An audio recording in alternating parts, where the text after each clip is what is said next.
Le Grand Matin Sud Radio, 7h-10h, Patrick Roger, Cécile de Ménibus. 9h20, merci d'être avec nous. Y a-t-il une erreur qu'ils n'ont pas commise aux éditions Albin Michel? C'est le livre qui cartonne du professeur Christian Perron qui est avec nous ce matin. Bonjour, vous êtes chef de service des maladies infectieuses de l'hôpital de Garches. Oui, bonjour à vous, professeur Perron. Ouais. Vous êtes mis à dos d'ailleurs beaucoup de gens de la profession, hein, non? Vous leur parlez encore ou pas? Oh, mais je veux bien en parler. J'ai l'habitude parce que c'est un combat que je mène depuis des années sur la maladie de Lyme chronique et j'ai déjà eu toute la profession sur le dos. Alors, ce qui est paradoxal, c'est que moi, j'étais un homme du système. J'ai travaillé pendant 15 ans pour le ministère pour gérer tout un tas de crises sanitaires. J'étais président du collège des professeurs de maladies infectieuses. J'étais président de commission à l'agence du médicament, au conseil de la santé publique. Et là, aujourd'hui, je m'aperçois que le système est en train de dérailler. Et c'est pour ça que peut-être que ça agace mes collègues étant complètement dans le système. Et avant, ils m'adoraient, ils m'élisaient comme président. Et maintenant, ils disent Perron, il déraille. Oui, parce que vous accusez certains de vos confrères d'avoir privilégié les intérêts des laboratoires au détriment de la santé des Français. Moi, j'accuse personne. J'ai juste cité des faits qui sont publics sur Transparence Santé, certains collègues ont touché beaucoup d'argent dans l'industrie pharmaceutique et se permettent de prendre des positions publiquement dans les médias, voire siéger dans des commissions au conseil scientifique de l'Élysée ou au conseil de la santé publique, alors normalement, c'est totalement illégal. Au Conseil de la santé publique, je l'ai présidé pendant 15 ans, les commissions. Bon, avant, ça ne s'appelait pas le Haut Conseil, ça a changé de nom en cours de route, mais ça ne change rien. Il y a des chartes qui disent à chaque réunion, toute personne qui a un conflit d'intérêt majeur doit se retirer de la discussion, ne doit pas participer au vote. Et pourtant, là, quand on regarde les avis du Haut Conseil de la santé publique, les personnes, il y en a plusieurs qui ont des très forts conflits d'intérêt. On continue à siéger. Il n'y a même pas eu de vote. Tout est illégal là-dedans. Il n'y a pas eu de vote, il n'y a pas eu de déclaration des conflits d'intérêts. Donc tout est en contradiction avec le fonctionnement normal du Haut Conseil. Et c'est sur le Haut Conseil de la santé publique, sur son avis, que Olivier Véran a dit par exemple la chloroquine est interdite. Donc il y a beaucoup de choses illégales et je ne comprends pas qu'on est en République. Il y a des règles et ce n'est pas respecté. C'est ça qui me révolte. Oui, mais vous parlez de règles et de non-respect. Vous dites aussi, vous dites que la procédure a pris le pas sur l'urgence. C'est-à-dire que vous reprochez au gouvernement d'avoir pris et d'avoir suivi des procédures qu'on exige naturellement. Et dans cette crise, vous dites, oui, ils auraient dû y aller sans même attendre justement la validation ou pas. C'est-à-dire que j'ai l'impression que vous dites l'inverse de ce que vous leur reprochez. Pas du tout, parce que moi, c'est moi qui ai écrit, avec des collègues, je n'étais pas tout seul, on a écrit le règlement intérieur, les chartes du Haut Conseil de la santé publique et des procédures d'urgence qui sont tout à fait dans les textes. Vous savez, quand il y a des avocats qui ont attaqué au Conseil d'État en disant le Haut Conseil n'a pas respecté les règles, le Conseil d'État a retoqué ça en disant mais non, mais il y avait urgence sanitaire, donc il pouvait se passer des règles. C'est faux, puisque c'est écrit en toutes lettres. Moi, j'ai déjà été confronté à ça il y a des années quand j'étais aux manettes, je dirais. Un ministre pouvait nous demander un avis pour le lendemain. Et on faisait ça dans les règles. Si tout le monde ne pouvait pas se déplacer, on faisait une réunion par téléphone ou vidéoconférence. On envoyait un projet d'avis par mail le soir même. Tout le monde faisait des corrections et en quelques heures, c'était validé. Il y avait un vote, il y avait déclaration des conflits d'intérêts. Tout ça se faisait dans les règles. Là, on est passé au-dessus de toutes les règles. Ça s'est fait comme ça, à la sauvette. Et si vous regardez les avis du Haut Conseil de la santé publique, il n'y a même pas eu de vote, il n'y a même pas eu de réunion de la commission. C'était un groupe de travail avec des membres du Haut Conseil, des membres qui n'étaient pas du Haut Conseil. Tout ça, c'est du grand n'importe quoi. Je ne comprends même pas comment le Conseil d'État peut cautionner ça. C'est totalement illégal. Oui. Et quand Olivier Véran dit les liens d'intérêt, c'est naturel, c'est normal. Non, les liens d'intérêt sont OK, j'accepte, mais pas les conflits d'intérêt. Si on a touché plein d'argent de l'industrie, et avec un sujet qui est à l'ordre du jour, on se retire. On n'a pas le droit de siéger, on n'a pas le droit de voter. Et ça, c'est totalement illégal. Alors, revenons-en quand même aux questions en fait du moment d'actualité. Bon, ça, vous en avez beaucoup parlé. Est-ce qu'il y a vraiment un rebond actuellement de l'épidémie, professeur Perron? Il y a 8000 personnes positives à peu près, là, entre 20 et 30 morts par jour, c'est ce que l'on donne, et 5000 personnes hospitalisées, 5 à 600 en réanimation. Ça, c'est une reprise de l'épidémie. Alors, il y a une petite reprise et il y a un rebond, parce que quand on a confiné toute une partie de la population pendant des mois, avec toutes les circulations des vacances, les gens qui revenaient de l'étranger, etc. C'est un petit peu naturel. Les gens qui n'avaient pas été confrontés au virus font l'infection actuellement. Mais il faut raison garder. C'est pas une immense deuxième vague. Quand on regarde les chiffres, on avait un immense pic avec une vague terrible, et puis maintenant on est dans des vaguelettes. Je suis pas un dénégateur. Si jamais dans 15 jours c'est la catastrophe, je changerai totalement de discours en disant bon allez, ok, il faut prendre des mesures plus coercitives. Là, on prend des mesures coercitives sur pas grand-chose. Regardez, j'étais à Strasbourg samedi dernier avec Martine Vonner et puis le président de la conférence des doyens. Il y avait eu juste quelques cas d'hospitalisation dans la semaine dans les Bas-Rhin. Et la préfète a pris un arrêté qu'il fallait interdire, port du masque obligatoire. Oui. Le Parlement de Strasbourg est arrêté. Moi, je trouve ça très choquant. On est en train de museler le Parlement de Strasbourg en disant parce qu'il y a eu quelques cas de Covid dans la ville.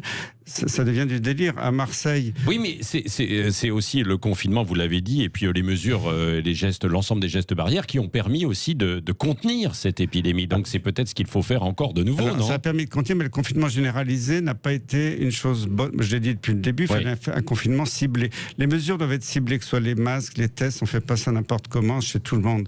Les pays qui n'ont pas confiné, quelquefois il y en a qui ont pris un peu des risques, il y a eu plus de cas qu'ailleurs, mais finalement, au bout du compte, les résultats ne sont pas si catastrophiques que ça. La petite vaguelette qu'on a actuellement, c'est la conséquence du confinement généralisé, puisque beaucoup de Français n'ont pas été en contact avec le virus, ils le sont maintenant. Fort heureusement, le virus est en train de perdre de sa virulence, donc les cas qu'on voit maintenant sont moins graves. On en a dans... Mais ça, c'est exact que le virus perd de sa virulence. Non, il y a certains professeurs qui disent c'est pas vrai, qu'il est toujours... Qui me montrent les données. Mais qui croient, en fait. Non, mais alors, dites pourquoi vous pensez qu'il a... Didier Raoult a dit jusqu'au mois de mai-juin, il y avait une seule souche très homogène qui circulait en France. Maintenant, il a plusieurs variants qui ont perdu des morceaux de ce qu'on appelle le génome, c'est des morceaux de gènes du virus. Il est moins virulent, mais on le voit dans les hôpitaux. Les malades qu'on a aujourd'hui sont... Il y a quand même encore des formes graves. Il y a des morts encore. Bien sûr, il y a 20, 30 morts, ça dépend des jours. Il y en avait 5 l'autre jour, 30 aujourd'hui. Bon, ça, c'est quand même dans des zones très, très raisonnables pour une épidémie. Je ne suis pas un dénégateur, je ne dis pas qu'il n'y a pas encore l'épidémie, qu'il n'y a pas des morts, mais on prend ça en prétexte pour être catastrophiste. Moi, j'ai regardé ce matin en arrivant les données des Bouches-du-Rhône. Il y a 60 malades en réanimation pour toutes les Bouches-du-Rhône. Un département entier, il y a quand même beaucoup de monde dans les Bouches-du-Rhône. Hier, j'ai appelé mes collègues à Marseille. Ils m'ont dit, sur les 60, il y en a 40 qui sont à Marseille. Sur les 40 de Marseille, il y en a 20 à Assistance publique Hôpitaux de Marseille. Et l'IHU est un des éléments d'Assistance publique Hôpitaux de Marseille. Donc, quand on regarde avec un peu de recul, on se dit...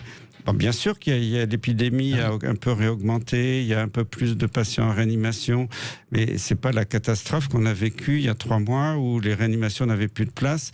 Voilà. Oui. Bon, on va voir dans un instant quel est le profil aussi de ces gens, parce que c'est ça qui est important aussi de dire, et puis toutes les questions qui en découlent. Et vous continuez de nous appeler professeur Perron. Et vos appels au 0826 300 300, on vous attend au standard et on revient tout de suite. Le Grand Matin Sud Radio, 7h-10h, Patrick Roger, Cécile de Ménibus. 9h32 et on parle de cette deuxième vague du Covid-19 avec le professeur Christian Perron pour Solidarité. S'il y a une deuxième vague, parce que c'est une vaguelette, nous a dit le professeur Christian Perron. C'est pas ce que tout le monde dit, mais en tout cas c'est ce que me dit le professeur Perron ce matin avec nous. Y a-t-il une erreur qu'ils n'ont pas commise aux éditions Albin Michel ? Oui, absolument. Et donc, on était sur les cas tout à l'heure. On disait il y a une vingtaine, une trentaine de morts parce qu'on dit qu'il y a justement un rebond ou pas de l'épidémie. Quels sont les... Et vous nous parliez des personnes qui étaient en réanimation là avec vos collègues de Marseille ou ailleurs. Quelles sont ces personnes ? Quel est le profil ? Parce que bien souvent, on n'en parle pas en fait. Alors aujourd'hui, les personnes qui sont dans un état très grave sont des personnes très âgées qui n'ont pas eu accès aux soins avant d'arriver à l'hôpital, ou des personnes un peu plus jeunes mais qui ont beaucoup de maladies favorisantes, des cancers, ou l'obésité, l'hypertension, qui sont des facteurs connus pour favoriser la maladie.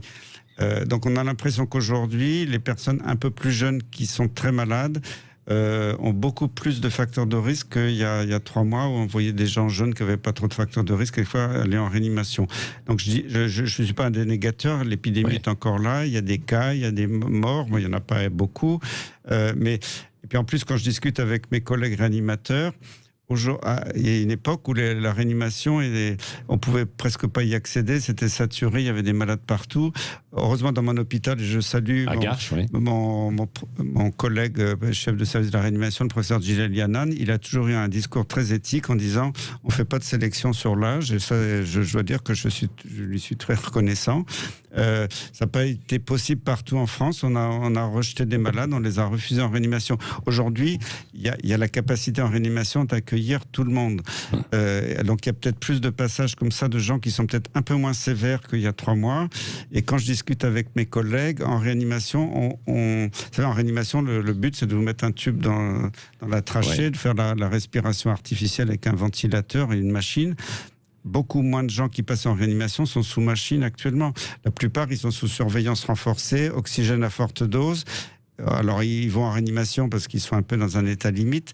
Mais c'est pas les mêmes malades qu'il y a 3 mois. Ils sont quand même globalement moins sévères. On voit d'ailleurs que le nombre de décès sur toute la France, même si un jour c'est 5, un jour c'est 10, un jour c'est 20, un jour c'est 30, c'est pas énorme. Avant, il y avait 500 décès tous les jours. À l'étranger, c'est un peu la même chose, d'ailleurs, chez nos voisins. Bon, on s'est remonté un petit peu plus en Espagne, mais globalement, il y a quand même beaucoup moins de malades, quoi. C'est partout. Victimes. Quand on regarde la létalité dans le monde entier, elle est en train de baisser. On a vraiment l'impression que le virus perd de sa virulence. Alors, en Espagne, il y a un rebond qui est incontestable. Ils ont plus de cas, ils ont un peu plus de passages en réanimation. Ils ont quelques dizaines de morts par jour, un peu plus qu'en France. Mais vous savez, tous les ans, si on faisait le même enregistrement de cas sur n'importe quel virus respiratoire, on en aurait autant ou plus.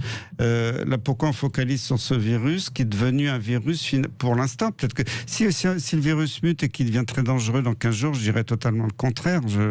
Oui, parce que vous dites là, il a perdu de sa virulence, mais alors il pourrait, ça c'est parmi les problèmes. Pour l'instant, ça s'est jamais vraiment vu dans l'histoire, mais si ça se produisait, je serais prêt à changer de discours. Moi, ce que je reproche un petit peu aux autorités, au conseil scientifique, il faut s'adapter à la situation, il faut être pragmatique, il ne faut pas prendre des mesures totalement disproportionnées. Oui, mais après, on leur dit qu'ils n'anticipent pas, donc c'est un petit peu compliqué.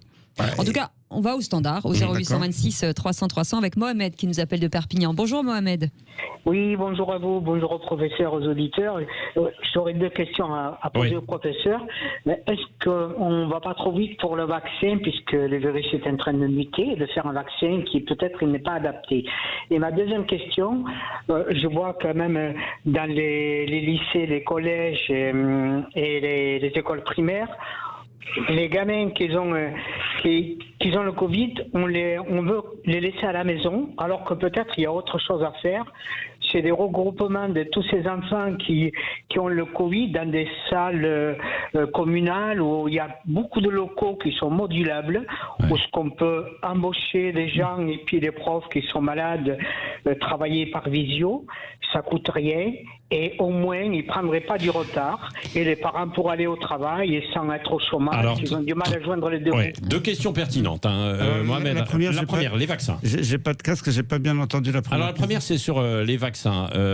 Donc, est-ce que là, on va pas trop vite pour créer un vaccin, sachant que le virus est en train de muter, comme vous avez dit. Enfin, en tout cas, il bouge. Si jamais le virus devenait très virulent, un vaccin serait indispensable. Mais faut raison garder. Je suis pour qu'on continue la recherche sur les vaccins. Je ne suis pas anti-vaccin. D'ailleurs, j'étais président du comité technique des vaccinations pendant 15 ans au ministère. J'ai toujours défendu la vaccination, donc on ne peut pas m'accuser de ça. Là, je dis simplement, vouloir imposer un vaccin fait à la va-vite en 3 mois, sans aucune sécurité, on ne sait pas trop comment il est fabriqué, etc., et avec des processus accélérés, le ministre qui nous dit que tout le monde sera vacciné au printemps. Là, pour moi, on est dans le délire, alors qu'il y a quelques dizaines, je suis désolé pour ces dizaines de morts, bien entendu, mais on n'a jamais comme ça imposé une vaccination à une population entière pour une mortalité aussi faible. Donc, ça s'est jamais vu dans l'histoire. Donc, AstraZeneca a fait une pause, justement, voyant qu'il y avait quelques dangers. Parce qu'ils ont eu un problème majeur. Chez les, je suis très heureux que l'industrie pharmaceutique fasse une pause.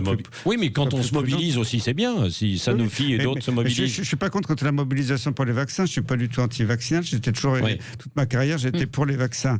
Mais il ne faut pas se précipiter, faire ça n'importe comment pour une épidémie qui aujourd'hui ne tue pratiquement plus les gens dans la population générale. Ah oui, mais si elle repart dans 2 mois, dans si un elle an. repart, je suis d'accord pour qu'ils continuent la recherche, je n'ai pas dit ça, mais il ne faut pas qu'aujourd'hui les autorités nous disent on va vacciner tout le monde de façon obligatoire si on reste dans la situation actuelle. Si la situation change dans 3 mois, je changerai de discours, bien entendu. Donc continuons la recherche, mettons au point les vaccins, mais attention dans la façon de les utiliser. Et Élodie qui est avec nous. Attendez, la question quand même peut-être aussi sur les enfants. Sur les enfants, ce que vous vouliez poser comme question Cécile, c'est-à-dire quand il y a des cas de Covid en classe, est-ce qu'on doit regrouper les gamins qui sont positifs dans un même endroit? En fait, c'était la question de tracer, isoler, tester, tracer, isoler. Attention ce qu'on appelle les cas positifs, parce qu'aujourd'hui, on fait 1 million de tests par semaine. Moi, j'étais très nuancé quand j'ai dit, parce que n'importe quel test PCR, c'est le test où on cherche le virus dans le nez.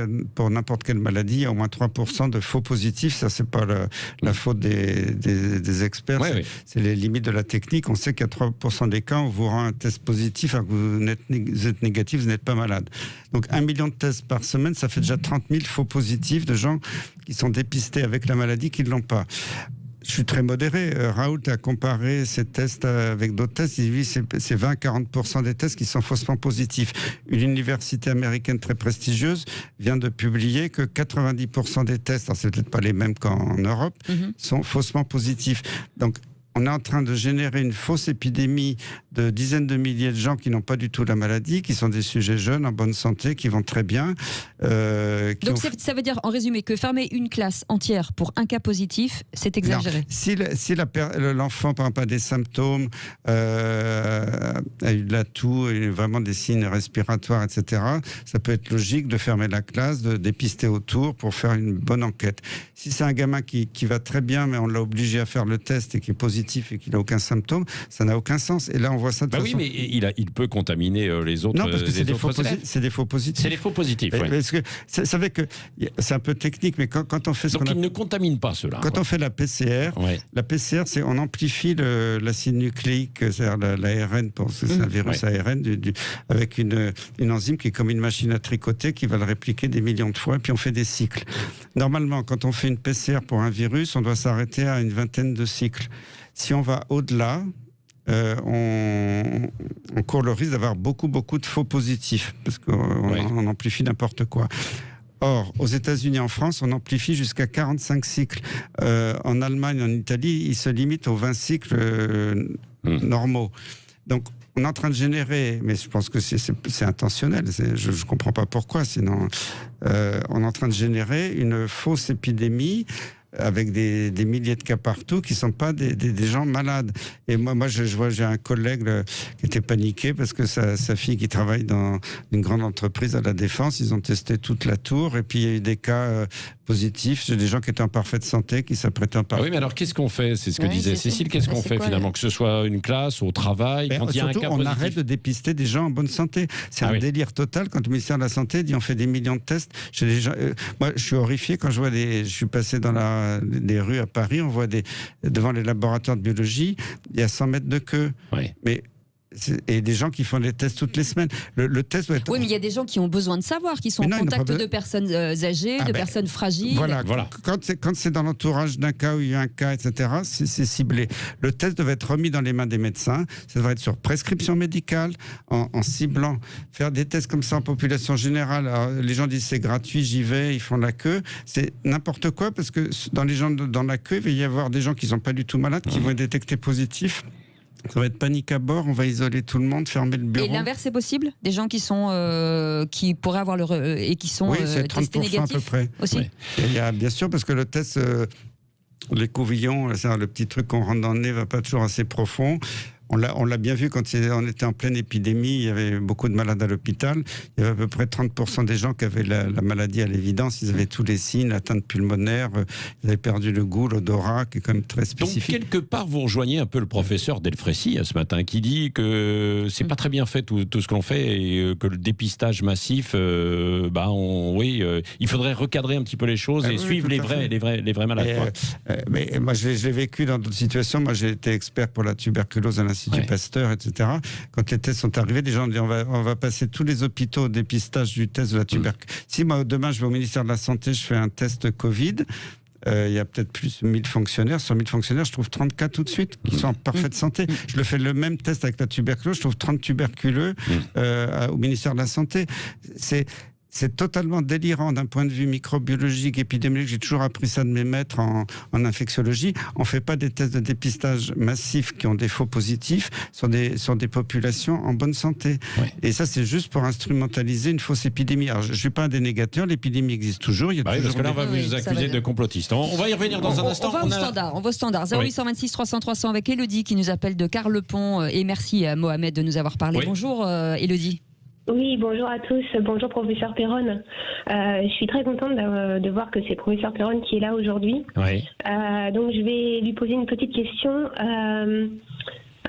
Étant malade de la maladie de Lyme, ayant transmis à mes enfants la maladie de Lyme, aujourd'hui je me pose beaucoup de questions justement par rapport au coronavirus. Donc j'ai 2 enfants qui sont scolarisés en collège et en lycée.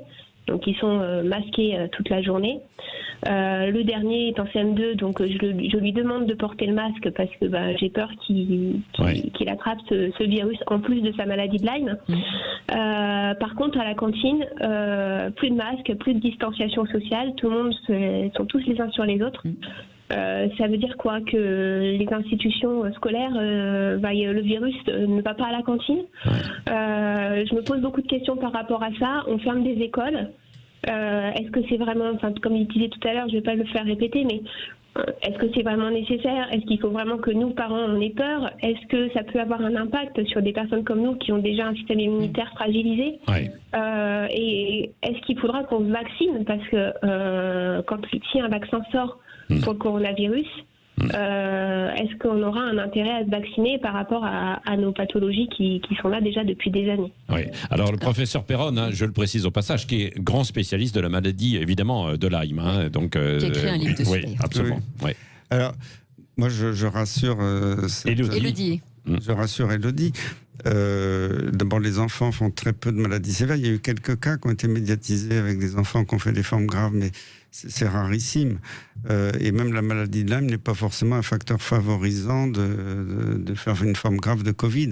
En revanche, ce que j'ai vu, moi, dans mes malades de Lyme, puisque j'en suis beaucoup, ils m'ont écrit, ils m'ont téléphoné, parce que moi, j'utilise beaucoup l'hydroxychloroquine pour la maladie de Lyme chronique, une molécule merveilleuse qui marche sur des bactéries, des parasites, des virus, et ça marche très bien. Moi, mes malades qui ont été sous hydroxychloroquine pendant la pandémie, ils ne sont pas tombés malades, contrairement à d'autres. D'ailleurs, il y a maintenant des publications internationales qui confirment ça. Donc moi, je suis pas inquiet pour les enfants dans les écoles. Il peut y avoir de la transmission de virus, mais ils ne font pas des formes graves.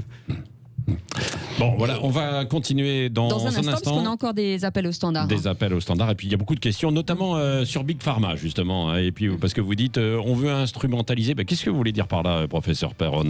Vous allez tout nous dire dans un instant sur Sud Radio. Nous sommes ensemble jusqu'à 10h. Il est 9h47. Ce matin, Sud Radio, 7h-10h, Patrick Roger, Cécile de Ménibus. 9h50 et on continue ce matin avec le professeur Christian Perron qui est avec nous. Y a-t-il une erreur qu'ils n'ont pas commise concernant la gestion du Covid-19? Et vous continuez de nous appeler 0826 300 300. Oui, et c'est Karine, c'est ça qui est avec nous? Karine qui est avec nous, qui nous appelle de Levallois. Bonjour Karine. Bonjour Karine. Oui, bonjour à tous et bonjour au professeur Perron. Merci d'avoir le courage de vous opposer à la doxa et de partager vos connaissances avec nous. Je me permets de vous poser 2 questions. On parle peu des personnes qui ont eu la maladie, qui ont développé le Covid et des séquelles et de ce qu'il en sera donc à venir. C'est-à-dire, est-ce que vous voyez aujourd'hui des personnes, parce que moi j'entends certains généralistes, j'ai eu l'occasion de parler avec des médecins généralistes et qui disent qu'ils voient des malades qui ont d'abord des formes bénignes et puis qui reviennent et qui font des rechutes. Alors est-ce que ce sont des recontaminations? Est-ce que ce sont des rechutes dans le sens où le virus resterait finalement à l'état latent dans le corps et serait réactivé dans certaines circonstances. Est-ce qu'on le sait maintenant de façon certaine ou pas? Est-ce que finalement ces personnes vont développer des formes chroniques parce que des organes ont été attaqués, endommagés de façon irréversible? Ça, c'est votre première question, Karine. Première question. Et deuxième question, justement pour aider, entre guillemets, les médecins généralistes à établir leur diagnostic, parce que de plus en plus, il y a une sorte d'écran de fumée avec ce Covid qui, effectivement, angoisse quand même pas mal de monde. Et du coup, je veux dire, ils en oublient les autres pathologies. Tout est finalement regardé à travers le prisme d'un Covid possible. Est-ce qu'il y a des bases de données maintenant sur les tableaux cliniques qu'on peut observer dans les différents hôpitaux pour savoir voilà, quel type de symptômes les patients peuvent développer? Est-ce que, par exemple, il y a des formes d'attaques digestives sur les organes digestifs importantes ou pas? Alors, ma question, effectivement, sur les séquelles, professeur Perron. Ce qu'on appelle le syndrome post-Covid est très fréquent, parce que moi, j'ai eu des témoignages de beaucoup de collègues dans les hôpitaux en France. Ils sont envahis dans leurs consultations de milliers de gens qui disent: j'ai eu le Covid, bon, ça s'est pas trop mal passé, j'ai survécu, mais maintenant je suis une loque, je peux plus travailler, j'ai mal partout, j'ai des problèmes de concentration, de mémoire. Alors, ce qui est très curieux, c'est que c'est exactement les mêmes symptômes que la maladie de Lyme chronique. Alors, tous ces symptômes chroniques, c'est pas la maladie de Lyme. Maintenant, je suis en train avec des collègues au niveau international, on a créé un petit peu le terme de crypto-infection. On est tous porteurs de bactéries, de virus, de parasites qui dorment, qui se réveillent, dont la borrelia de la maladie de Lyme, qui génère plein de troubles dans le corps. Donc moi, c'est ma conviction depuis des années, parce qu'on a vu pareil après la mononucléose infectieuse, le cytomégalovirus, le chikungunya, la dengue, le paludisme, des gens après une maladie aiguë qui guérit ont ce syndrome chronique, donc qui n'arrivent pas à se sortir. Et quand on regarde, eh bien, on voit que c'était montré pour les syndromes post-chikungunya, que l'hydroxychloroquine les améliorait beaucoup. Alors ça avait été abandonné parce que certains médecins avaient vu que les gens s'aggravaient au début sous hydroxychloroquine, parce que dans la maladie de Lyme, c'est très connu, un produit qui marche aggrave au début. Oui. Ça avait été abandonné. Donc moi, je suis convaincu que tous ces syndromes post-Covid sont le réveil d'infections différentes. Le virus n'est plus là. Mais après, moi, si je dis ça, on va dire, mais tout ça n'est pas prouvé, je le reconnais, il faudrait faire des bonnes études, que les gens aient l'esprit ouvert pour accepter ce concept qui s'est montré à plusieurs reprises. Après, sur la deuxième partie, c'était sur les tableaux, en fait. Les tableaux un petit peu atypiques, et la preuve de tout ça. Malheureusement, quand on a la maladie aiguë prouvée par la radio, la perte de l'odorat, du goût, les tests dans le nez peuvent être pris en défaut dans 20-30% des cas. Donc on n'a pas toujours la preuve virologique, mais on a la preuve clinique. Après, il y a beaucoup de tableaux atypiques. Il y a des gens qui n'ont fait aucun problème respiratoire, qui ont eu mal au ventre et de la diarrhée, d'autres qui ont eu des troubles bizarres à droite à gauche. On est en train de découvrir tout ça, donc le tableau n'est pas uniquement le tableau de l'infection respiratoire et de la pneumonie. Il y a d'autres choses. Alors pourquoi vous dites, avec les dépistages et la stratégie actuelle des autorités, qu'il y a une instrumentalisation? Vous l'avez dit tout à l'heure. Mais comment? C'est-à-dire politique, des labos, de qui? Parce qu'on veut faire peur aux gens pour leur imposer le vaccin, moi je pense, parce que je ne dis pas que l'épidémie est terminée, elle est toujours là, je ne suis pas un dénégateur, il y a des morts, il y a des gens en réanimation, mais je suis entièrement d'accord, mais quand on regarde les chiffres, il ne faut pas non plus perdre sa raison. Mais quand on nous annonce un nombre de cas totalement irrationnels, c'est uniquement des résultats de tests qui ne sont pas fiables. C'est tout ce que je dis. Oui, mais il faut quand même, pour toute maladie, on essaie de chercher un vaccin. C'est normal, parce que vous-même, vous l'avez dit tout à l'heure, on n'est pas à l'abri que le virus devienne par la suite plus méchant. Je suis d'accord pour la recherche sur le vaccin. Ce qui, je trouve, après on verra comment ça évolue dans les semaines et les mois qui viennent, on a l'impression que tout le monde veut nous imposer le vaccin, que même le ministre a dit si ça se trouve, on le rendra obligatoire. Alors avec des vaccins qui n'auront même pas le temps d'être évalués correctement, parce que le vaccin grippal, quand il y a eu la pandémie, c'était très différent. Des vaccins grippaux, on en fabriquait depuis très très longtemps. Donc les industriels savaient comment fabriquer un vaccin antigrippal. On l'a adapté à la nouvelle souche. C'était pas une révolution. Là, on n'a jamais fait de vaccin contre le coronavirus. C'est un truc tout nouveau. Donc il faut développer des nouvelles techniques. Il faut vérifier la tolérance, etc. C'est beaucoup plus long que prévu. Ça se fait pas en 3 mois. J'ai jamais vu faire ça en 3 mois. Oui. Donc, oui, mais heureusement que les labos travaillent et mènent justement, font de la recherche là-dessus. Ça, vous n'êtes pas contre. Je suis pas du tout contre. Oui. Où je suis contre, c'est qu'on nous dit de toute façon, on n'aurait pas le choix, vous serez vacciné. Et tant que vous serez pas vacciné, on va vous imposer le masque. C'est ça qui va pas. L'hydroxychloroquine, un dernier mot quand même dessus. Aujourd'hui, est-ce qu'il y a encore des médecins qui la prescrivent? Parce qu'on sait qu'il y a eu des décisions de prise pour l'interdire. Alors ces décisions sont vraiment catastrophiques parce que quand on regarde toutes les études internationales, il y en a eu plein qui sont sorties dans différents pays récemment, elles sont toutes largement en faveur de l'hydroxychloroquine. Même si c'est pas le médicament miracle, quand même. Ouais, c'est quand même miracle parce que ça, plus l'azithromycine, vous avez plus de 95% de guérison si c'est donné suffisamment tôt. Ouais. C'est prouvé. Suffisamment tôt, c'est dans les 3-4 premiers jours. Pas forcément, ça peut être un peu plus tard, mais il ne faut pas le faire le jour où vous allez passer en réanimation, que vous étouffez complètement. Là, ça n'a plus grand intérêt. Maintenant, c'est largement prouvé dans toutes les études, malheureusement. Et là, je pense qu'il y a des gens qui sont derrière pour faire de la désinformation. C'est pas possible autrement. On voit des articles qui sortent. L'hydroxychloroquine ne sert à rien. Quand on épluche les études, elles sont archi nulles. Ils tiennent pas compte de toutes les études publiées. Ouais. C'est complètement biaisé. Notamment une soi-disant méta-analyse, analyse de toutes les études menées par un petit groupe de jeunes, un interne en médecine avec quelques collègues suisses. C'est du grand n'importe quoi, ces études. Malheureusement, elles ont été publiées dans des journaux qui ont pignon sur rue. Et ça fait des dégâts. Quand l'étude du Lancet, qui était totalement frauduleuse, le Lancet l'a reconnu, ils l'ont rétracté. Ça a eu un impact sur la mortalité gigantesque dans le monde entier. Personne n'en parle. Il y a des gens qui ont analysé...